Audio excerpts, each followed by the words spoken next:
started now, and I'd like to introduce Kevin Cheng from Union Plus, and he'll take it away. Hi, everyone. This is Kevin.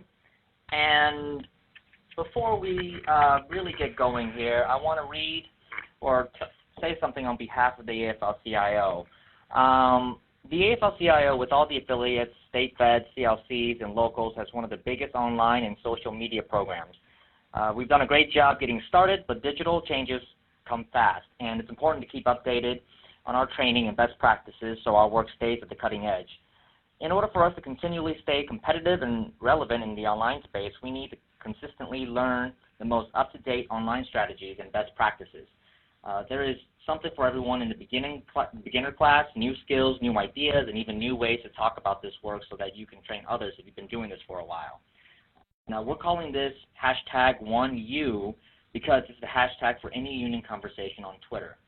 If you aren't on Twitter yet, that's okay.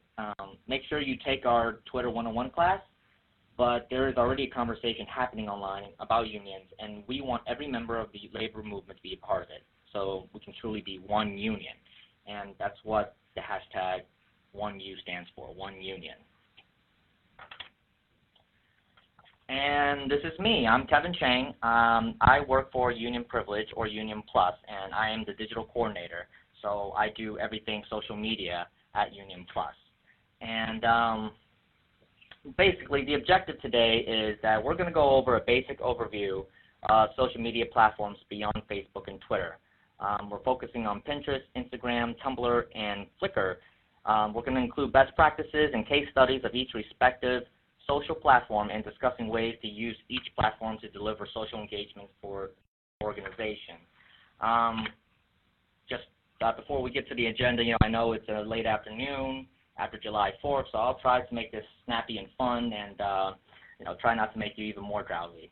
For our agenda, we'll be discussing Pinterest, Instagram, Tumblr, and Flickr, like I mentioned before. We'll look at each respective social platform's latest statistics, and presumably how they compare to Facebook and Twitter, going over best practices and finishing up with examining examples of how we at Union Plus, as well as other labor organizations, are using these platforms to spur audience engagement.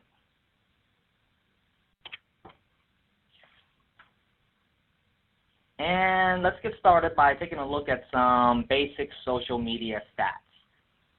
If you take a look at this slide, nearly a third of users, or internet users in total, are actually on some type of social media network. A third meaning 67%. Now keep this number in mind as we go through this presentation, because I have a feeling this pops up more than once. City people are more social on the internet at 70% of the population using some type of social networking site. This makes sense. And lastly, and this is also a very important point, women are more active on social media as a whole. Women are more willing to share content as well, and they spend on average 9% more time online on social networks than men. So before we really dive into all the alternative, let's just call them that, alternative social media platforms, let's pay our respect to the social media titans that rule the social space right now, which is Facebook and Twitter. Take a look at some of these numbers. These numbers and figures are important to keep in mind, so it sort of gives you a bit of context as we go through and talk about some of the other platforms' social stats.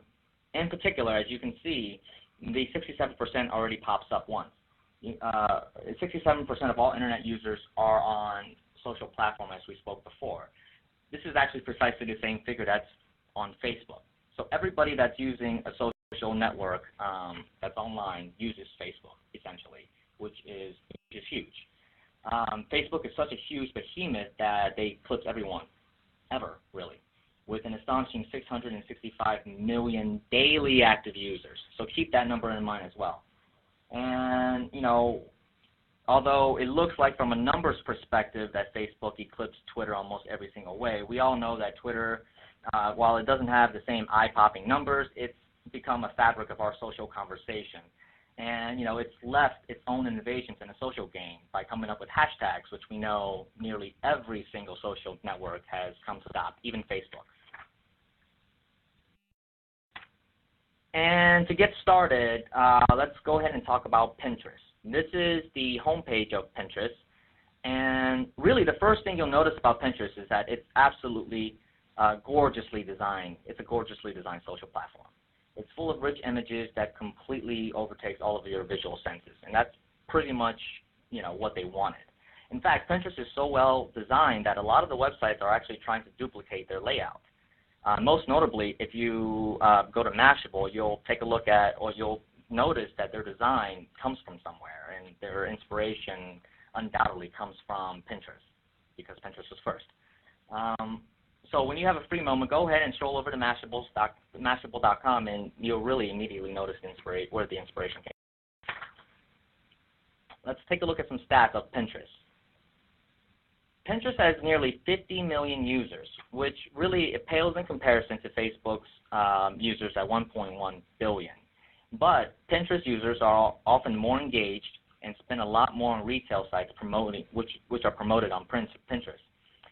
In fact, pins that are tagged with a price tag actually perform better on Pinterest as a whole. And I have a feeling that if that same scenario happened on Facebook, it wouldn't perform as well. 69% of online consumers who visit Pinterest have found an item that they bought or wanted to buy. That figure is actually way more than Facebook, which is at 40%. Pinterest hit the 10 million unique monthly visitors mark faster than any other independent site in history. So it's definitely a very, very fast-growing social site. And this last one is actually I've heard from everybody really. Pinterest has been described as digital crack, particularly for women actually. And I showed you that the statistics tell us that women as a whole are more willing to share on social media, which is one of the reasons why the engagement is astonishingly high on Pinterest. And as we go through more of the stats, you'll take a look at sort of the demographics of Pinterest. So the question is, why should you use Pinterest? Why should we use it? Pinterest has a high rate of sharing, like we spoke before. 80% of Pinterest pins are repinned, or it's basically Pinterest's version of being shared or retweeted. Pinterest has a very high usage rate. Americans spend on average an hour and 17 minutes a day on Pinterest, the active users. And it's very influential. As we spoke before, online users have found something they bought or would like to buy on Pinterest. And that's something that's very unique to this particular social site. And what my favorite number, and it's really eye-popping on this one, is Pinterest has increased 2,702% in total unique visitors since May 2011. That's just 2 years, and the growth has been astronomical. And one of the things that's unique about Pinterest, well, not so much unique, but if you want to sum up the primary users of Pinterest in basically 2 words, it's Midwestern moms, because Pinterest, the demographic says that women are 5 times as likely as men to use Pinterest, and 80% of Pinterest users are women. 50% of those users have children. And on top of that, moms are 61% more likely to use Pinterest. So, and lastly, most of the users, a majority of them actually live in Midwestern states. So, that's pretty much to sum it down. The primary users are Midwestern moms. And here is a peek at the Union Plus's Pinterest site. This is basically a peek at the pin boards that we actually follow. And again, as you can see, it's very gorgeously done and laid out. It's visually stimulating, and it's really just a very pretty website. This is sort of the view if you click on a particular pin. I happen to find this image particularly pleasing. As you can see, again, everything is very cleanly laid out.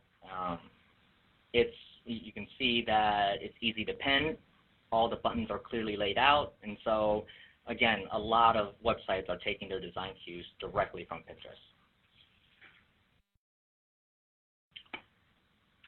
So I want to talk about a little bit about how Union Plus, how we use Pinterest.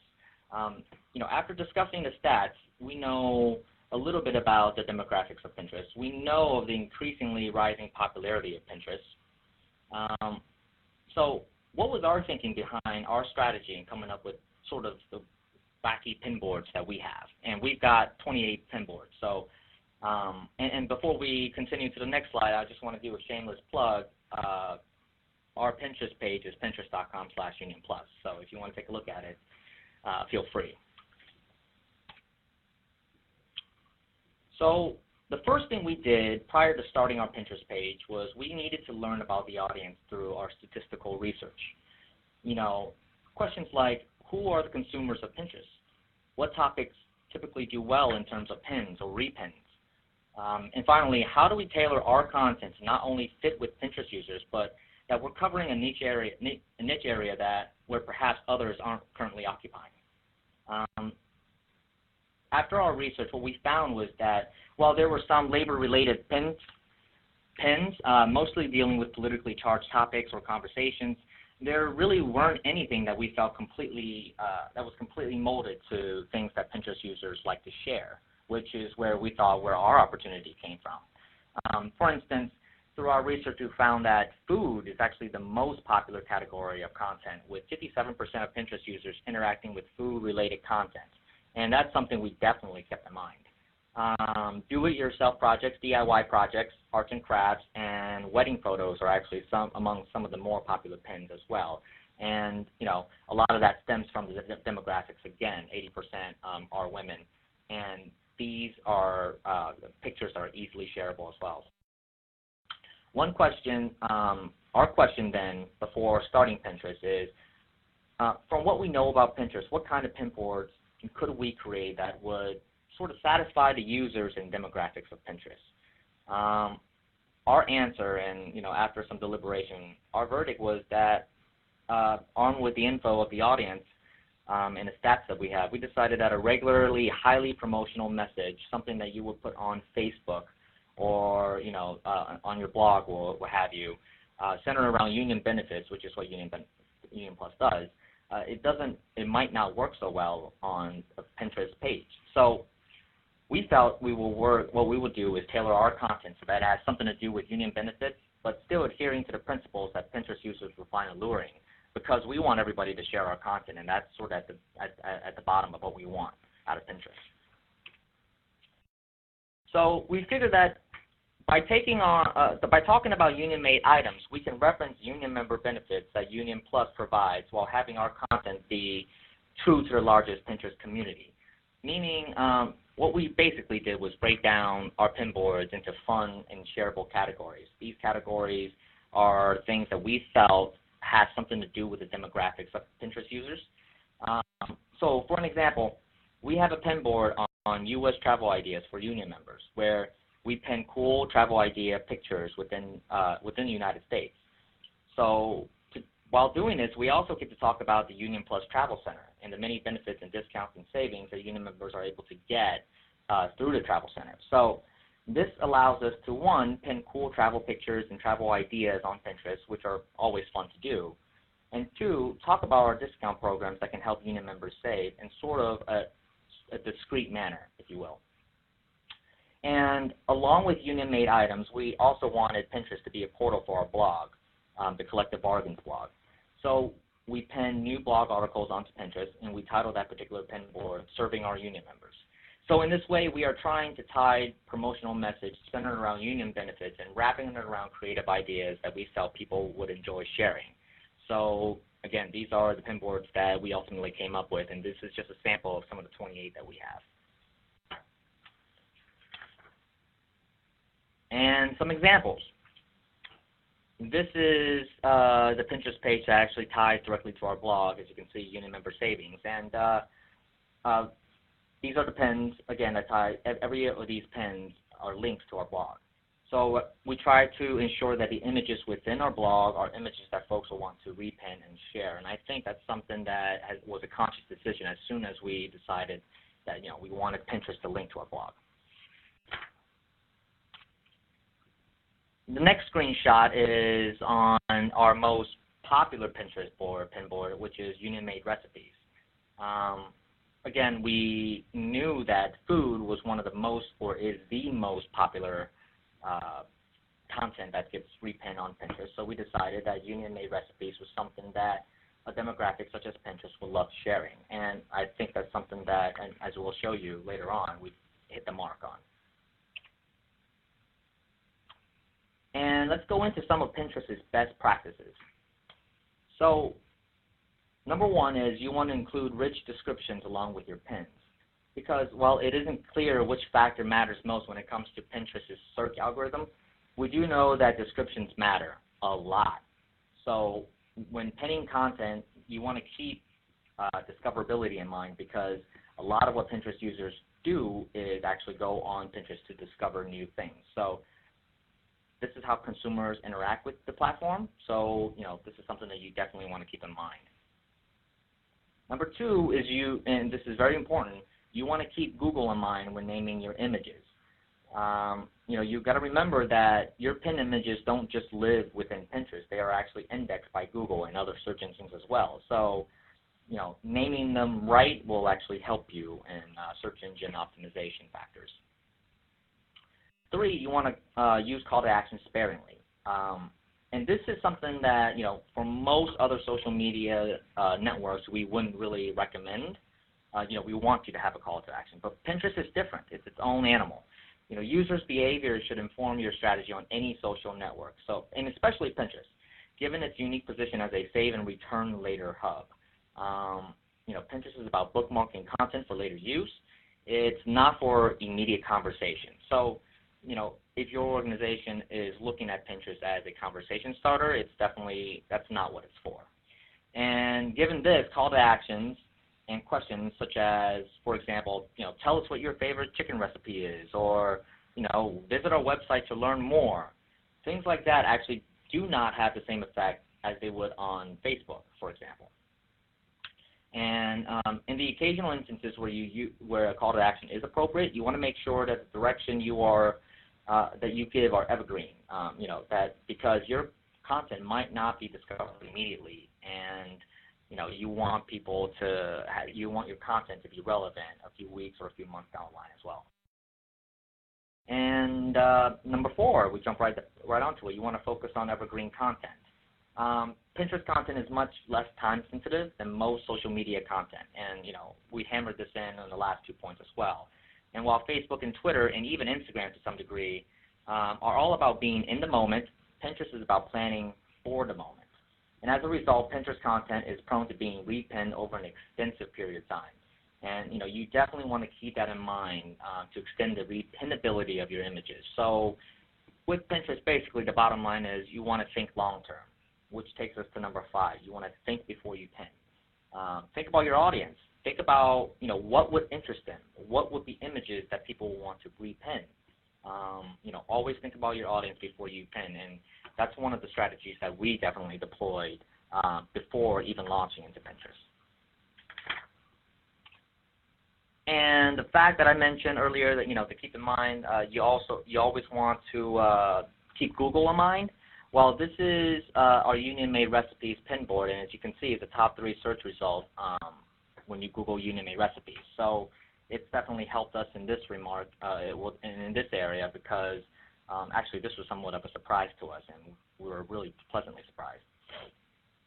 It definitely shows you how powerful this platform can be, because it could definitely help you with your SEO or search engine optimization and rankings. And that was Pinterest. Let's go ahead and talk about Instagram. I call it a photo-rich mobile world. Instagram is a social platform that primarily lives off of mobile, and actually about 95% of Instagram is mobile, meaning it almost is literally operated by your mobile device. So with Instagram, user-generated content are especially high, considering that Instagram excels at photographs, particularly photographs that have gone through Instagram's wide array of filters. Instagram was also famously bought by Facebook last year for a reported $1 billion. So, we'll definitely continue to see Facebook integration as we move forward. Let's go into some stats. When Instagram was bought by Facebook, it boasted about 22 million active users, which is pretty good for an independent, social media site. But with Facebook's growing involvement, that figure has increased around 500% to about 130 million active users. That is excellent growth, and we fully expect that growth to continue as Instagram continues to slowly integrate with Facebook. Instagram currently has 7.3 million daily active users, which, again, it pales in comparison to Facebook's 365 million active users daily. But, it's still an excellent figure considering this is the only one of the social platforms we're covering that is nearly exclusively for mobile. What's interesting is that while Pinterest has collected a higher number of placeholder accounts, meaning brands or organizations signing up just to sort of hold a name, brands are actually typically more active on Instagram despite it being a mobile-only platform. And, that number has continued to rise, and I expect it will continue to rise as Instagram integrates more fully with Facebook. In July 2012, Facebook actually allowed your likes on Instagram to show up in your Facebook newsfeed. This has done is an added bonus for organizations because your Instagram photos will be shared across Facebook in addition to your Instagram audience. So with the addition of this feature, the like feature, 98% of Instagram photos are actually also shared on Facebook, which is excellent. Definitely high engagement when it comes to Instagram. We're talking about 8,500 clicks per second, and about 1,000 comments being made every second as well. I mean, these are excellent engagement numbers. And one final note that I want to make is that just a few weeks ago, Instagram actually launched their own video feature, which is sort of Instagram's answer to Twitter's Vine software. And within the first day, the launch day, there were 5 million videos posted, and these are 15-second videos. So, these are tremendous numbers, and if launch day saw 5 million videos, we expect to see way more as we move forward. So, who uses Instagram? What are the demographics associated with this particular social media platform? As with Pinterest, along with a majority of other social media networking sites, although this is not quite on the level of the same scale as Pinterest, women are heavier users of Instagram by a figure of 16% versus 10% of the population. And the audience of Instagram actually skews younger, with nearly a third of users between the ages of 18 and 29. There's a healthy amount of users that's in the slightly more union-friendly age of 30 to 49 years old at 14%. What should be noted, and perhaps this is also just a little bit concerning, is that the age group of 50 to 65, which typically is union-friendly, is a very union-friendly age group, is only at 3% of the population. This is not a surprise, but it definitely should be a concern for folks that are not sure about jumping on to Instagram. At Union Plus, we actually paid heavy attention to the demographics of union members, and this is definitely a fact that stood out to us. And lastly, 34% of Instagram users are either African American or Hispanic.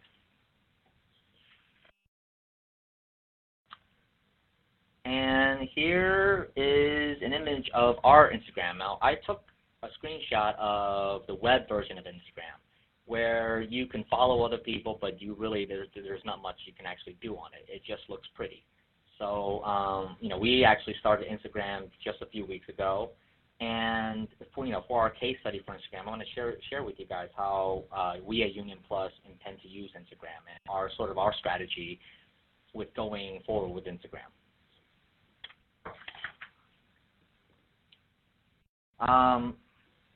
So why Instagram? Why do we jump on board? So we think that Instagram, with their increasing integration with Facebook, can help bolster Union Plus's online presence. Instagram is more of a content-creating social platform, which we feel is good.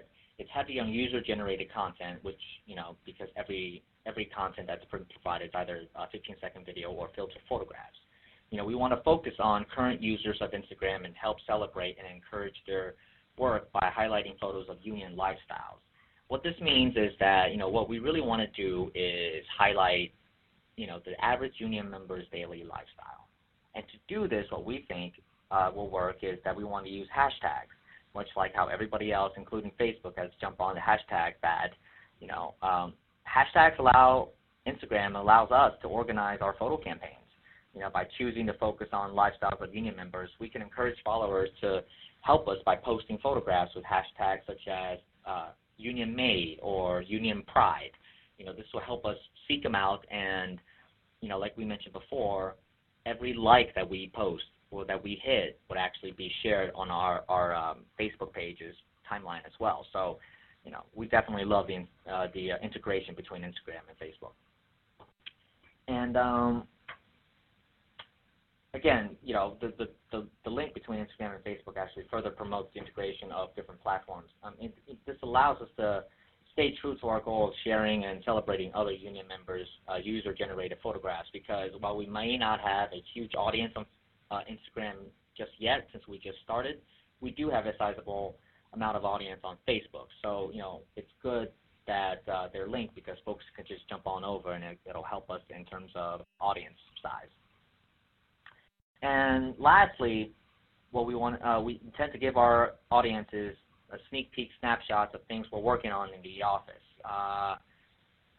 Quick videos of what's going on behind the UP office, basically to try to humanize our office.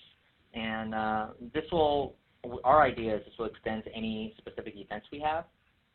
We actually have an event coming up next week, which is called Labor Night at the Nats, the Nationals Ballpark. So, Instagram is definitely going to be prominently featured, because we'll have multiple people taking pictures and Instagramming all throughout the night. And lastly, what we want to do is give sneak peek snapshots of things that we're working on in the office, whether that be a new marketing campaign idea or new flyers or new ads, teasers to upcoming launches of new programs or new contests. We think that these are good areas where Instagram can integrate fully with our organization. And I want to show you guys just a few Instagram photos that we've done. This one was right before July 4th, so obviously we focused on beer. And, we use the hashtag Union Made, because these are Union Made beer that we want to promote. And what's nice about this is actually the exact same image we actually shared on Facebook. So what it really does is it's tying three of our platforms together, because it's tying our Facebook, our Instagram, as well as our mobile texting operation together as well. So this one is an Instagram of promoting our latest pet contest, which is still going on.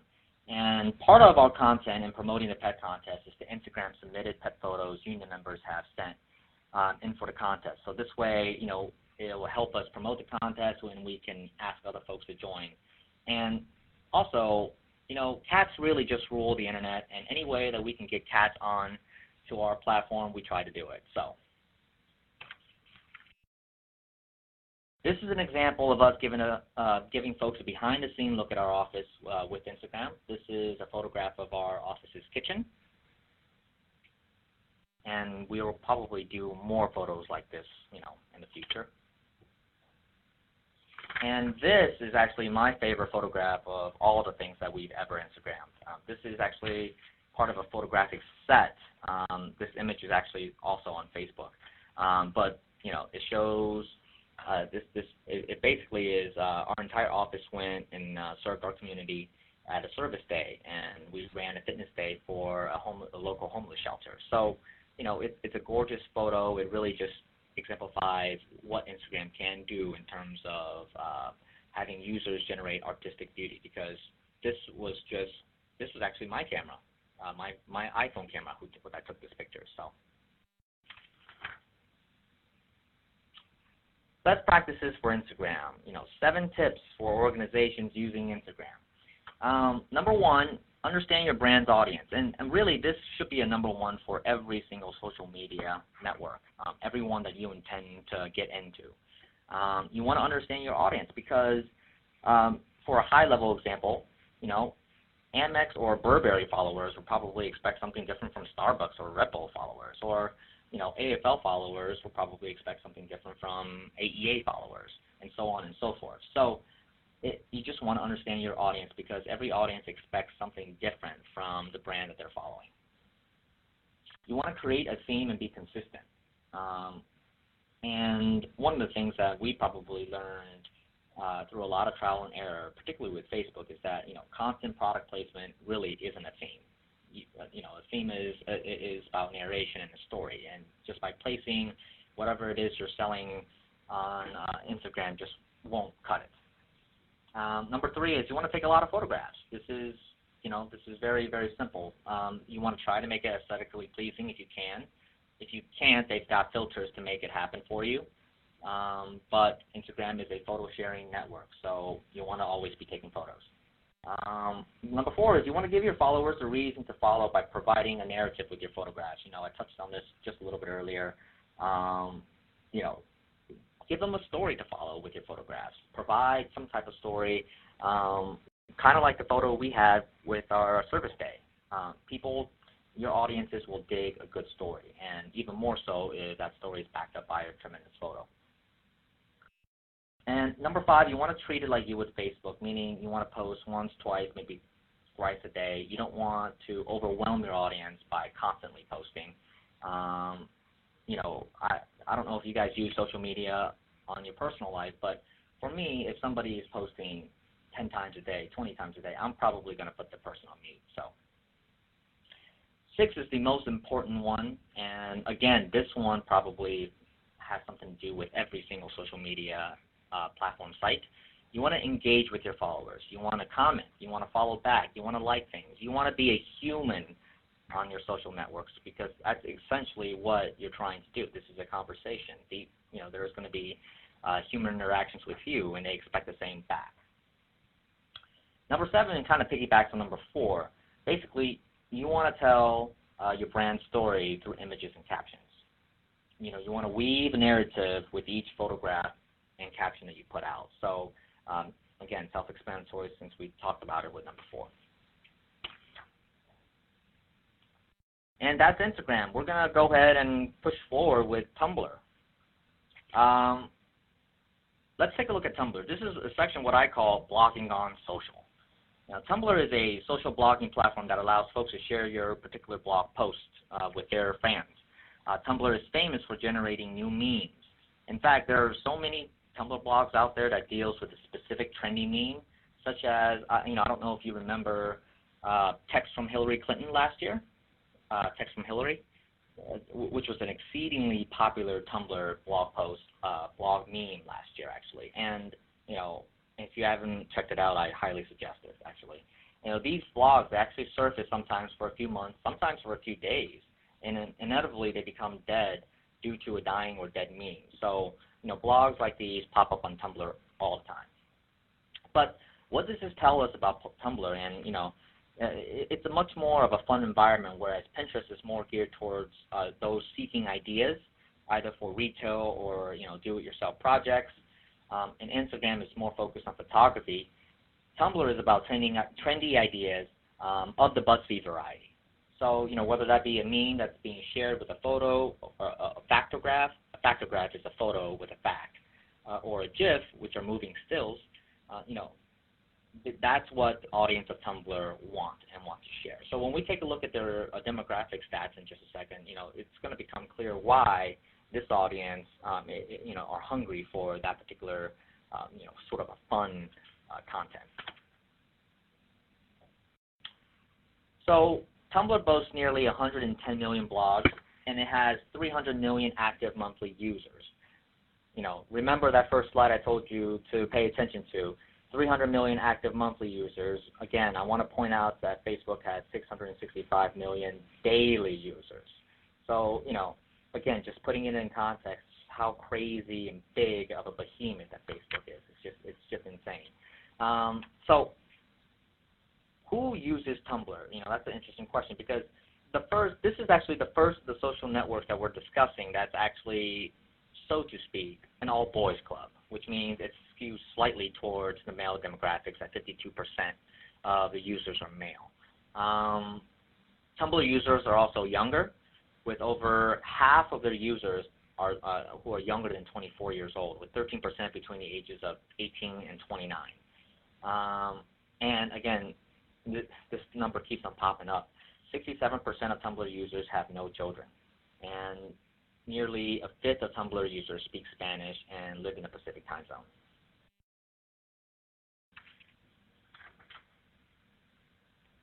So I want to talk a little bit about AFSCME and their use of Tumblr. We at Union Plus, we haven't gotten into Tumblr yet. We've given it a lot of thought, but we couldn't quite put enough resources to it or dedication to it, so we just haven't really gone into it because we've done Instagram just now. So I want to take a look at AFSCME, how they use Tumblr, because I really enjoy their content. AFSCME uses Tumblr almost as a meme-generating sidekick to their campaigns to further pro-labor legislative goals. Memes are actually quite often user-generated, and AFSCME is actually smart enough to highlight some of these content to their users that their users have helped them generate to help aid their overall marketing blitzes. So a few good examples of this is, of how AFSCME actually has deployed their Tumblr account is with the anti-right to work marketing blitz last December. Tumblr was AFSCME was actually all over the place with Tumblr with pretty hilarious memes, and I've got some examples coming up to show you. And also the Obama and Romney election of 2012. AFSCME was actually very active in that, sharing graphics, sharing factographs and stuff like that. So they really are in tune with Tumblr users, and they know exactly how to use it. AFSCME also shares labor television ads on Tumblr as well, so it's not all fun and games. They sprinkle in seriousness with it as well. And this point, I'm very actually envious about, I might add, because AFSCME has been using Tumblr to sort of exploit the popularity of GIFs, which again are moving stills. Made famous by BuzzFeed, really. Like we spoke about previously, there are so many Tumblr accounts that are out there existing for the sole purpose of blogging about a very specific trendy meme. Most of those trendy meme blogs are aided by copious amounts of GIFs. So, I love that they're doing GIFs. And lastly, and this is actually on a serious note, and I actually don't think this was AFSCME who did this, but last year I did hear about a labor organization organizing their members to call Congress, to let their voices be heard. And basically what resulted was so many calls that the Capitol, that the congressional offices were overloaded for hours and they had to shut down. So, most of Tumblr is all fun and games, but when it comes to action, there is definitely potential for folks to be mobilized with it. And now here are some examples of AFSCME's Tumblr. So this is actually a shared image from the AFL-CIO's Tumblr, and we always love Rosie. So this one is part of their anti-right to work marketing blitzes. This was during last December's marketing blitz. So as you can see, these are fun images, and really, they're images that probably people will want to share. And this one is another hilarious example, actually, of their AFSCME's anti-right to work push. It's really content such as this, which is hilarious, and yet it proves a point that has the potential to spread like wildfire on Tumblr. And a more recent one. This example, this is basically what we call a factograph on immigration reform. So again, a fun little graphic packaged with a fact. It creates a very powerful image, and this is something that people want to share. Excuse me. So let's talk about best practices. You want to provide great content with Tumblr. I mean, that goes without saying. So you want to produce content that people will want to share. So memes, GIFs, etc. Basically, you want people to check out your content so they will inevitably know enough about you to jump over to your website. And great content, a lot of times, can do that for you. you want to choose relevant tags, and this is actually pretty important. Like other social networks, Tumblr actually makes it really easy for users to share content with others. I mean, it's just with the push of a button. As long as your content is worth sharing, people will share. So photos, good photos, do well. Funny posts, informational posts, combining a fact with an image, what we call factographs, they can do well as well. Don't think about what you want to share. You want to think about what your audience wants to share. So, and that should be your guiding light in terms of Tumblr content. And unlike search engines, with Tumblr's tags, Tumblr actually relies solely on tags, not keywords. So these tags, which you would choose, explain and categorize the content you create.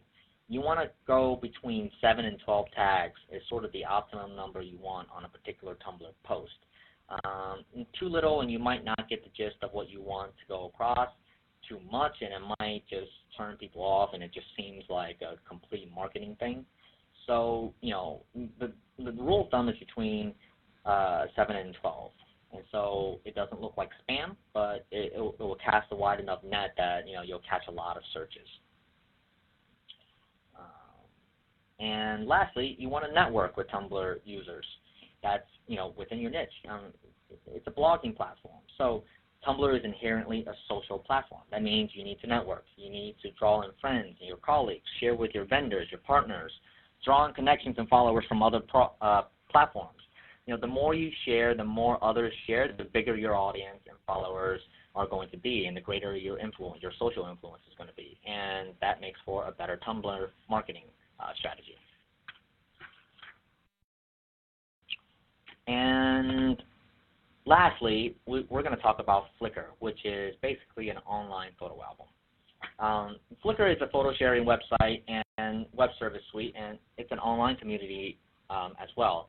It's generally considered as an early example of Web 2.0 application that, the general consensus is they kind of dropped the ball in terms of developing it into a social networking site. They really didn't.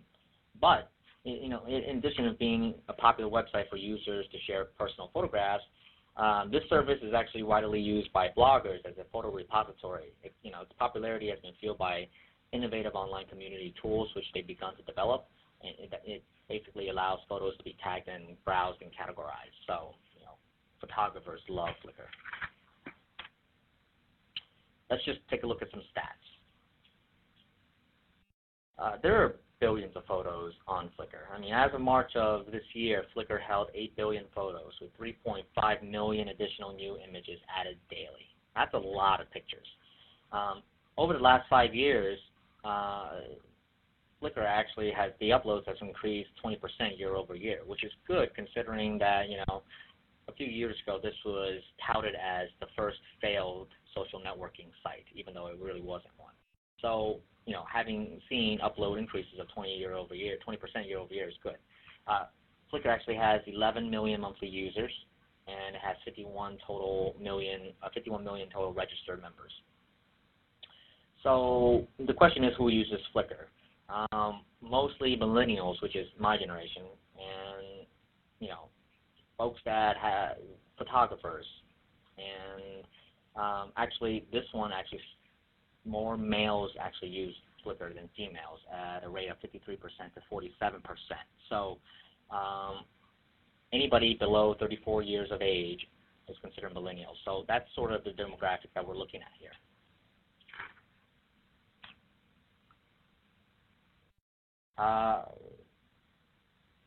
So although Flickr does not host the most photos, I believe Facebook is still the king of that. Flickr is the best for annotating and curating, storing, and managing your photos. Photographers, in addition to Instagram, heavily use Flickr as a means to catalog and display their work. The best part of Flickr, in my opinion, is that they offer you an astonishing 1 terabyte of data storage upon signing up. That's 1,024 gigabytes, by the way. That's a lot of space. So, again, photographers love to hear that because they often have lots of photographs to store and manage, requiring a lot of space. And this is also a very neat fact. Flickr actually stores and displays photos at full resolution, which, makes them very different from Facebook or Twitter and any of the other social networking sites, because those other social networking sites, including Facebook, usually compresses your photos. This one, Flickr, actually lets you store it and display it at full resolution. So since Flickr is not really social, it's kind of sort of is, what really is the benefit of Flickr? First, it can help you earn additional SEO rankings for targeted terms. SEO, again, is search engine optimization. So basically, sometimes, when the front door is locked, there's an opportunity to use a less crowded side door, one that nobody's really using. That's what Flickr does in terms of search engine optimization. If you've been having difficulty ranking for specific search terms using traditional SEO tactics and link building efforts, you may want to start experimenting with image optimization and pick up additional rankings. By taking photos of things related to your corner of the world and being diligent about optimizing, sort of categorizing and tagging everything, you can help your image appear on Google searches for the associated terms. And this can help the image to rank above a traditional big brand search result. So basically, this is a tricky way to help you trump some of the bigger brands. Flickr can help drive traffic to your website. When you're taking the time to optimize your photo for Flickr, don't forget to place a link on your website in the description. Sure, actually, Flickr, what they do is called they no-follow the links, which essentially means that it tells search engines to ignore the link for purposes of SEO optimization, therefore disincenting spammers. Basically, it's trying to protect you from spammers. But it doesn't break the link. So while not everyone will click, but some of the 30 million or the 51 million plus users may click and head over to your site to see if there are any additional images or to learn more about what your organization does. Google may not be interested in your site link, but Flickr users actually are. So don't leave them without a path to your website. Always have a link. You can use Flickr to build photo testimonials. Really, what's a better testimonial of your website than a smiling union member displaying union pride or, wearing your union's T-shirt? Really, I argue there isn't one. Encourage your audience to upload photos of themselves using your product and to tag your company or your organization so that others can find the photos. You do a search of your business on the image site and find people who already have uploaded photos of relating to your organization. You want to email them, try to get in contact with them, and see if you can help them share their images. And maybe you can get a testimonial with a link back to their page, and you guys can basically have a cooperation in that respect. So it's a great way of searching and finding other people so you can get testimonials out of. And lastly, Flickr can actually be beneficial in helping you find content for your website. What do I mean by that? Well, stock photography sites can be a great place to find content, sure, we all know that. But they're actually getting increasingly expensive. So instead of spending your time, filling up on credits and spending a lot on stock photography, why not use Flickr's search engine to find images for content and that you're looking for instead. If you use their Flickr's advanced search options, small organizations or organizations in general, you can browse through multiple photos that have been okayed for commercial use, and depending on your topic, you can find hundreds of photos to choose from. If you want to use this as a networking tool, what you can do is basically contact the person who has the photo and tell them that you're helping them promote it or you want to use it. So it's basically free promotion on their part, and it's a mutually beneficial partnership. And you don't have to spend on stock photography is the main thing. And here are a few examples, just a few snapshots of USW's Flickr page. You can see it's full of photographs of various different events that they've held, conferences, rallies, and so forth. And you can also see that they have over 17,000 photos within the Flickr site. This is what happens when you click into one of their Flickr pictures. So, take a look at this nice picture. It's large, and there are several options at the bottom for you to manipulate the photo as well. And I also wanted to take a look at CWA's Flickr page. You can see the CWA red everywhere. You can tell that there's a lot of union pride just by looking at this image. So you can really tell that with both the USW and CWA Flickr accounts as well. And I thought this was kind of neat. This is from CWA. What they've done is taken a screenshot of a tweet and posted this onto Flickr with the requisite tags and so forth. So it's basically a creative way for folks to integrate your Twitter or really any other social media to Flickr as well.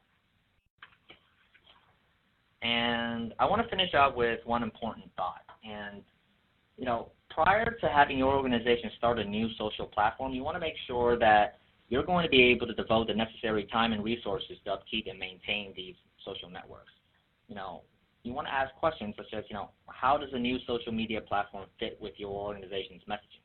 Will it be neglected after your initial campaign launch? Will it help further your goals and perhaps further your reach to your target audience, your demographic that you're reaching for? My point I always say is, if you don't have the necessary manpower and resources to tackle multiple social platforms, it's better to be really good and engaging in a few, so like Facebook and Twitter, rather than be on every single one of them and have a very weak presence. And with that, I'm going to open this up for some questions. All right, everyone. We're going to be taking your questions. So if you have a question, you can use the messaging tool in AT&T. Feel free to go ahead and shoot us any questions that you may have. Any thoughts on Vine? I can take a few. Yeah, Vine.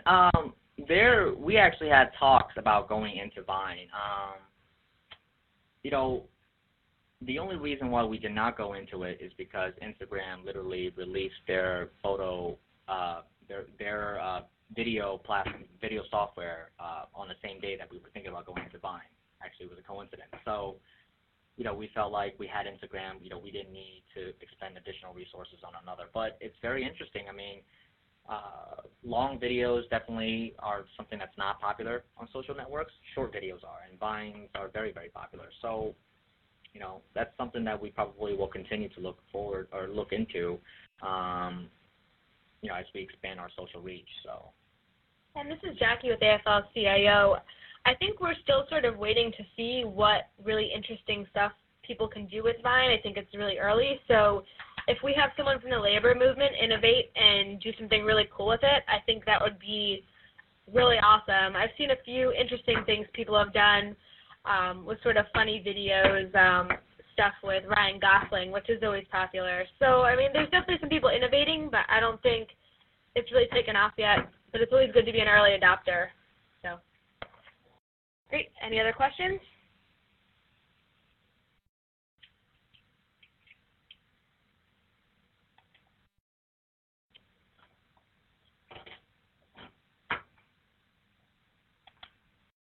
We are ready and willing to take your questions.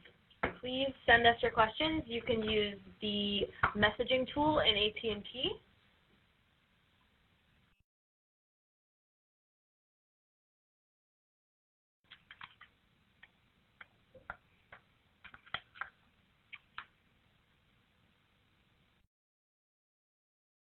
Is anybody on these platforms right now that they want to share what they're doing? Pinterest, Instagram, Flickr, Tumblr.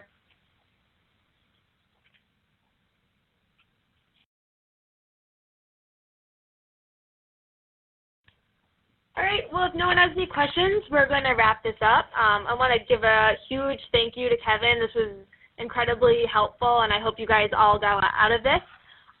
Just a reminder, the video and the slides for this will be available online at aflcio.org/digital training.